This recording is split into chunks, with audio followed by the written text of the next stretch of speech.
Ողջույն, այս անգամ մեր հարցաշարը նվիրված է հայոց լեզվի բառագիտություն բաժնին։ Մի փոքր փոխել ենք խաղի ձևը, խաղալու ենք ժամանակով։ Ով ավելի կարճ ժամանակում պատասխանեց բոլոր հարցերին, նա էլ հաղթում է։ Դասարանում խաղը կազմակերպելիս կարող եք կազմել ահա այսպիսի գունավոր քարտեր։ Խաղացողները պետք է գտնեն և սեղանից վերցնեն հարցի ճիշտ պատասխանը պարունակող քարտը։ Ինչ են կոչվում մեկից ավելի իմաստ ունեցող բառերը։ Բազմիմաստ։ Ինչպես են կոչվում բառի հիմնական, սովորական իմաստը արտահայտող բառերը։ Ուղիղ իմաստ։ Ինչպես են կոչվում բառի ոչ սովորական իմաստը արտահայտող բառերը։ Փոխաբերական իմաստ։ Ինչպես են կոչվում մոտ իմաստ արտահայտող բառերը։ Հոմանիշ։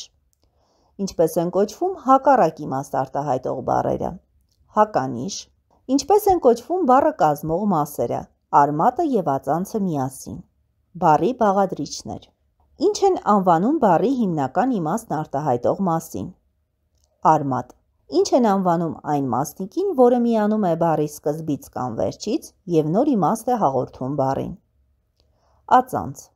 Ինչ են ասում բառի սկզբից ավելացող ածանցին։ Նախածանց։ Ինչ են ասում բառի վերջից ավելացող ածանցին։ Վերջածանց։ Ինչպես են անվանում բառի տարբեր մասերն իրար միացնող ա-ձայնավորին։ Հոդակապ։ Ինչպես են անվանում միայն մեկ արմատից կազմված բառերին։ Պարզ։ Ինչպես են կոչվում երկու և ավելի իմաստ ունեցող բառերին։ Բարդ։ Ինչ են կոչվում արմատից և մեկ կամ ավելի ածանցներից կազմված բառերին։ Ածանցավոր։ Ինչպես են անվանում այն բառերին, որոնք կազմված են մեկից ավելի արմատներից և առնվազն մեկ ածանցից։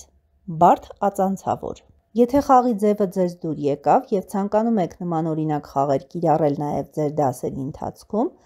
կարող եք դիմել մեզ։ Մանրամասների համար զանգահարեք 093 77 47 42 հեռախոսահամարին։